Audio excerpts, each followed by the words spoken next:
Dan Bongino. Just kidding. It's the James Show. News Talk 820 WBAP. Now on FM at 93.3. Ooh, you're going to like this segment. This is one of the first people I wanted to talk to when I saw some of these election results. Because when you see that Democrat Party for the last two elections, 2012 and 2016, got about 66 million votes. And then in 2020, they got 81 million votes. And then it came back down to around 66 million votes. You know, that's the final straw and the giant pyramid of Giza evidence that we have that 2020 had some sketchy elements to it. That entire election needs to have an asterisk next to it. It was not all on the up and up. It looks like it was stolen. And so if you extrapolate that out, then what does that make January 6th, the Stop the Steal rally? That means the election really was stolen. They weren't crazy people that were believing conspiracy theories and acting on them. And these were people who identified the truth before most other people did, and they got off their butts and tried to do something about it, and they were punished for it. They were not insurrectionists trying to overthrow our government. They were heroes of democracy trying to prevent a stolen election. So I want you to meet one of your neighbors here who was caught up in that. He's a retired Air Force lieutenant colonel. His name's Larry Brock. And I bet you have some strong opinions on these election results. Welcome back to the show, Larry.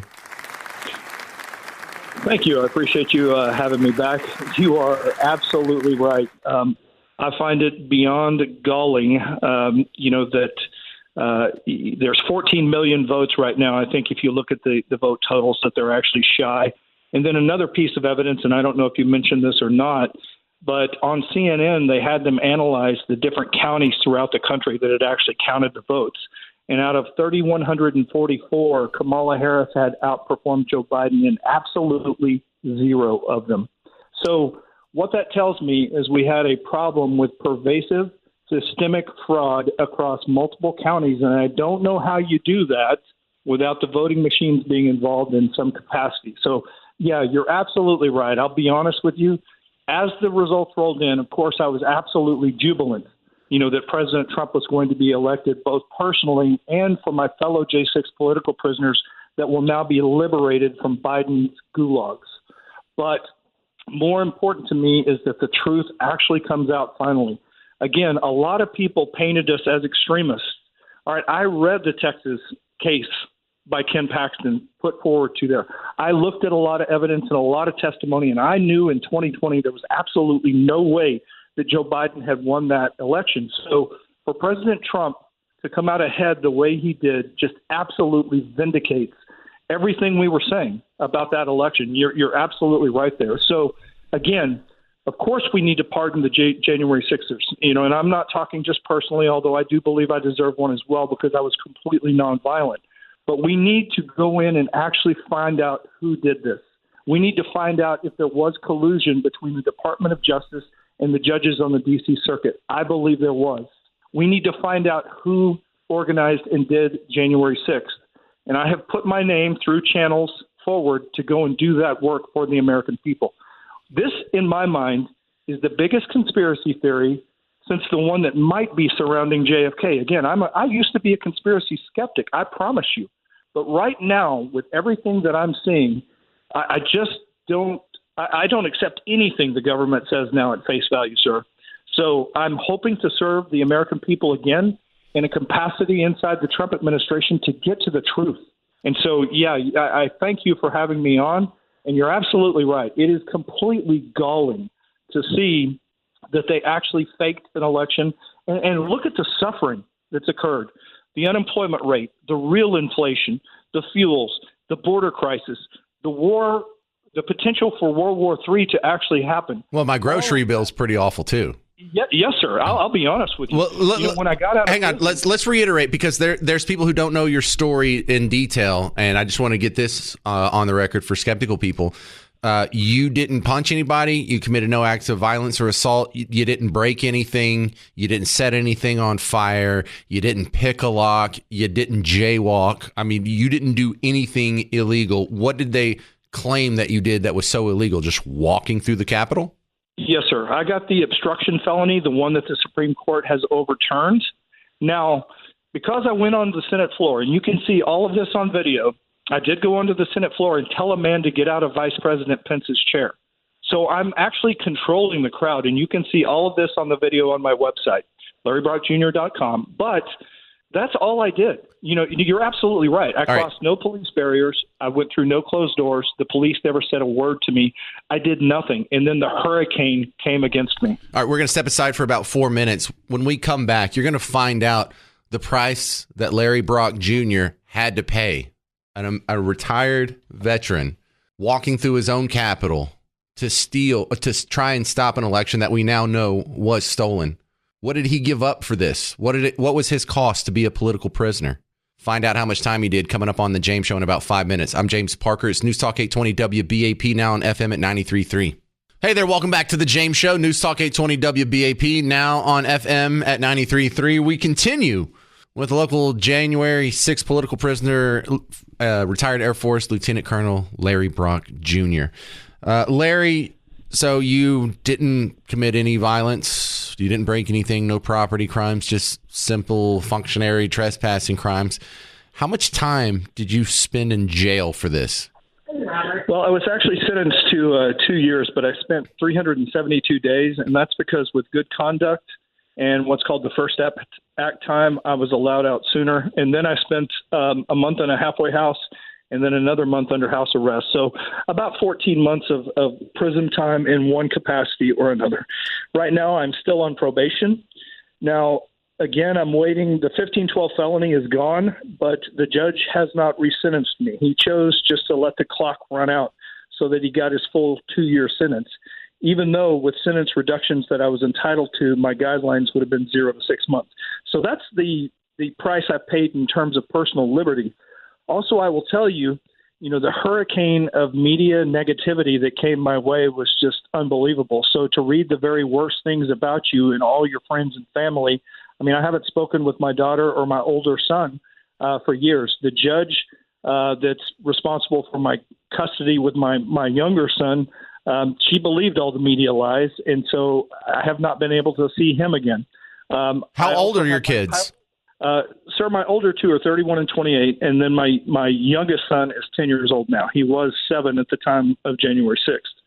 So, again, the price I've paid in terms of personal life has been very high. Wow. And then the FAA also took my pilot's licenses, so I'm not allowed to practice my primary trade at all. So what's the explanation on the older kids? Why aren't you in contact with them? That's their choice. Okay. Honestly, they're buying it. They think you're a Nazi, racist, white supremacist, yes, whatever. That's terrible. Yes, sir. What would you like to see happen? How do we fix this? What can we do to try and make some of this right? We can't give you a year of your life back. No, sir, you can't. I do think, I know what the Jan6 Pardon Project is. I talked to the lady that's, in charge of that. And I know that President Trump should sign for the people that were completely nonviolent a pardon of innocence, which is the highest level pardon that you can get. I've also asked that my pilot's licenses be retained. But then again, trying to find employment, with this history is going to be very difficult in terms of flying. Now, I have secured employment with somebody that's very well aware of my J6 history. So that at least is a good thing. In terms of, I'd actually like an apology from the outgoing Attorney General. Yes. And I got to be honest, sir, we've got to see some of these people that have abused Americans and created a horror of our justice system. They need to be in handcuffs, and they need to go in front of a jury of their peers. And if they're found guilty, they're found guilty. And if they're not, they're not. But again, they have violated, in my opinion, all right, a law. It's Title 18, Section 241 and 242, and that's depriving an American citizen of their rights under color of law. Right. And I believe that the judges, the attorneys, and the FBI agents should all be stripped of their immunity in regards to January 6th, and then they should face a jury of their peers. Just because they were fascists does not excuse us to be fascists with them. We have to do this in the right way, in an American way, and in a way that reflects, the value and tradition of our Constitution to restore equal justice under law. All right. You're an American hero. Find more on Larry Brock Jr. Go to LarryBrockJr.com. Really appreciate your time. Appreciate your story. And I know you can never get that year back, but we got to do something. Just be in touch. Let me know whenever something else comes up. We'll have to have you back on at some point. All right. Let's end on an up note. Can we do that? So I've been having a lot of fun with the crying meltdowns, and I made you a little remix here so we can enjoy them. I don't even think that shock is the word. A criminal! An actual criminal. You all just thought, yeah, I'll tick that box. I'll give him a job. What? This can't be real. Oh, your tears are delicious. This can't be real. Can you cry into this cup for I me? don't understand how scared of this man I am. This man scares the shit out of me and now. Oh, you'll be fine. You'll be in one of the good camps. Oh my God. Let's be honest, it was a terrible night last night. It was a terrible night for women, for children, for the hundreds of thousands of hardworking immigrants who make this country go, for healthcare, for our climate. He gonna cry when he gets in the car. Misogyny, hatred, but also just stupidity. I am so absolutely infuriated. And y'all think this is cute. Pretty cute. Y'all think this cute because you watch some ignorant ass streamers on Twitch who sit over here and promote this stuff. We'll watch it on I do want to WBAP. very quickly send a quick message to all the pollsters, the election pollsters. So it looks like all the white women who voted for Trump are about to find out what Serena Joy went through when they cut off her little finger in The Handmaid's Tale, bleeding out in an emergency room because you'd rather carry water for the white men in your life. You need to calm down. Look out. You're going to end up bleeding out in an emergency room wearing a ketchup bottle outfit like The Handmaid's Tale. Blessed be the fruit. All right, thank you very much for hanging out on the James Show today. I'm James Parker. Find the podcast, WBAP.com, and the WBAP app. Stick around. Mark Levin coming up next on News Talk 820 WBAP, now on FM at 93.3. Hey there, welcome back to the James Show. It's News Talk 820 WBAP, now on FM at 93.3. Well, we can start moving away from election news for 5 seconds because something happened today that might have a little bit of effect on you. The Federal Reserve, you just heard Kimberly James in the newscast there, announced a rate cut today. Spencer McGowan from Net Worth Radio, you hear on the weekends. How is this going to affect the person listening to us? How is this going to affect their money? Borrowing costs coming down, right? And of course, the election set the stage for deregulation. Now you combine that with what's happened with the Fed. They actually predicted back in March that they were going to cut rates about every other meeting. They meet every 60 days or so.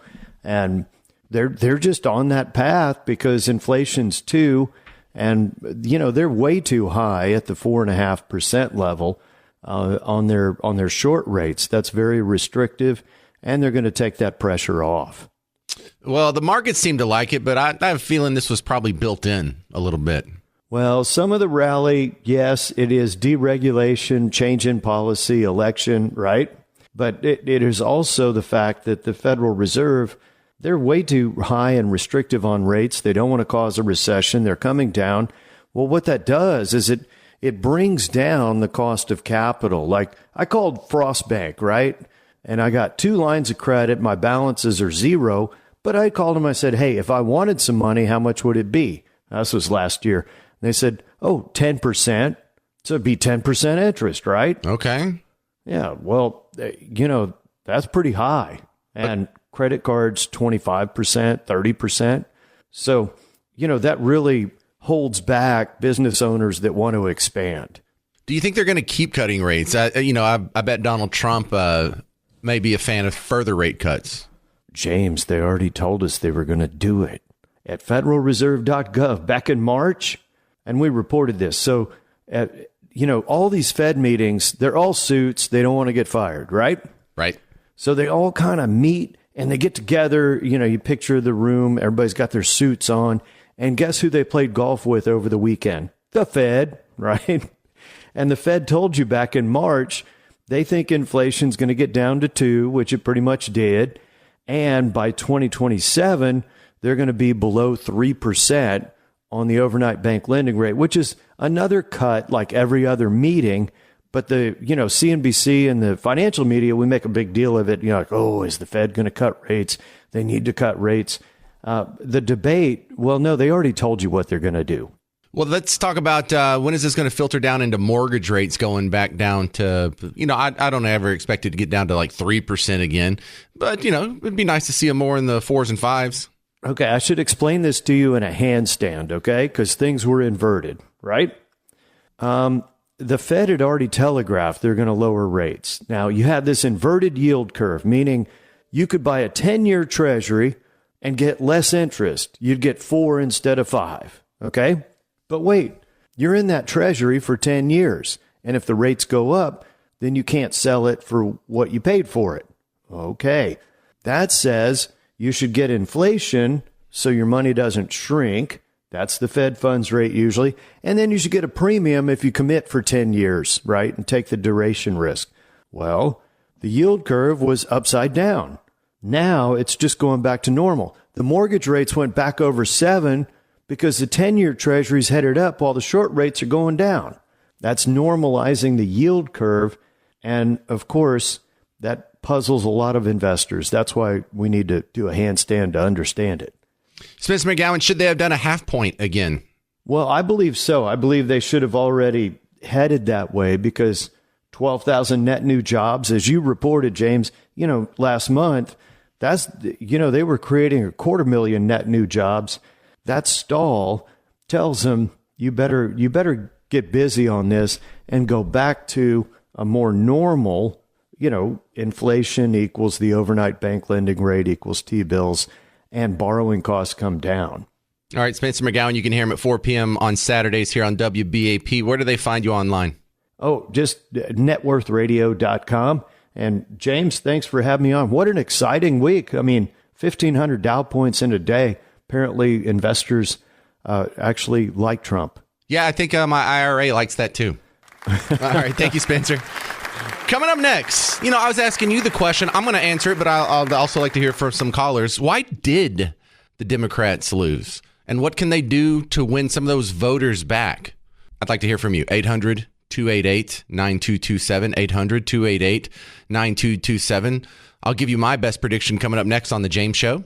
I'm James Parker. It's News Talk 820 WBAP, now on FM at 93.3.